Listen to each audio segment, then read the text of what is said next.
Hello, I'd like to talk to you a little bit about intrusive thoughts. Intrusive thoughts can happen to anybody, in fact, they do. And in a moment, I'm going to read out a list of common ones.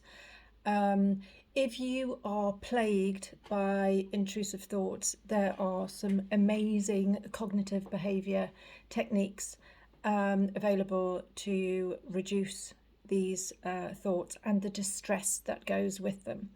First of all, I'd like you to know, one, you're not alone. Um, the difference between somebody where intrusive thoughts is a problem and some people who where they're not a problem um, is that the people who tend to have intrusive thoughts on a regular basis fight them.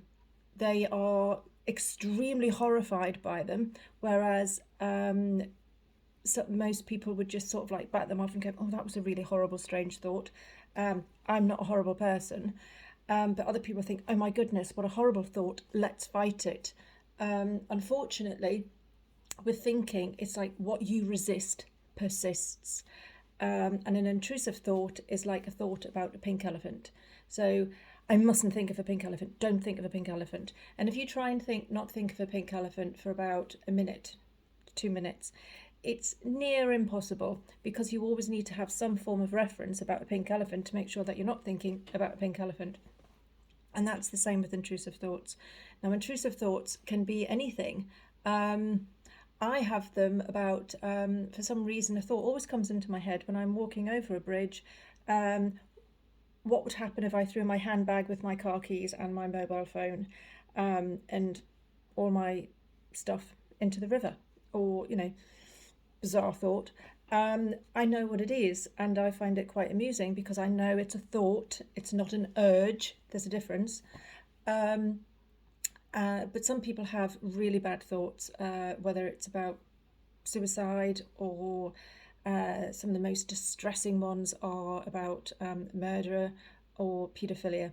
But there are techniques to stop the thinking, but you have to know that just because you have intrusive thoughts, you are not going to do these things and you are not a bad person. So here's a list of the most common ones.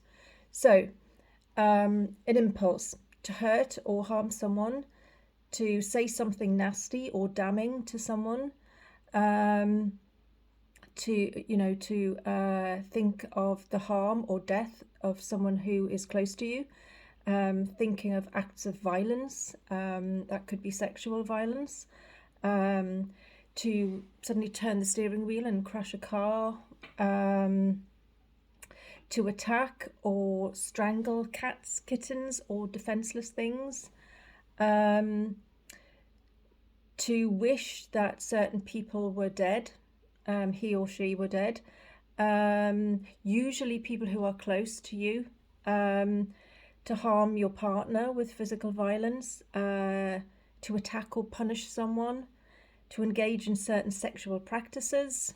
You can imagine all of these can be very disturbing if they're coming thick and fast and they're there every single 10 minutes, every 5 minutes, every hour of the day, because you're fighting them, because you're giving them energy.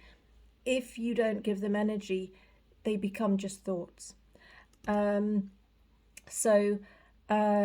lost my place.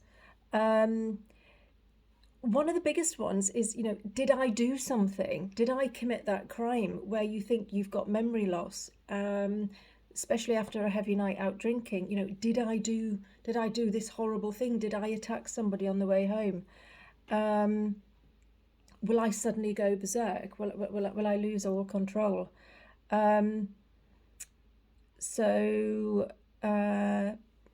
Touching or doing something socially inappropriate, being rude or saying something nasty. I think that was at the beginning.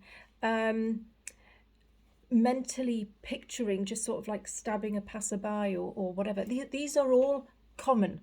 So if you have these thoughts, remember that they are that they're thoughts. You are not going to do them, but the more you have them, the more you're going to feel like you are. And it is very distressing. You do not have to feel that distress. There are ways of working through this. So I hope this has been helpful. I hope that if you know of anybody who is suffering from this, because it can be so debilitating, that you can let them know that there is some hope and it can be helped. So I hope this works for someone out there.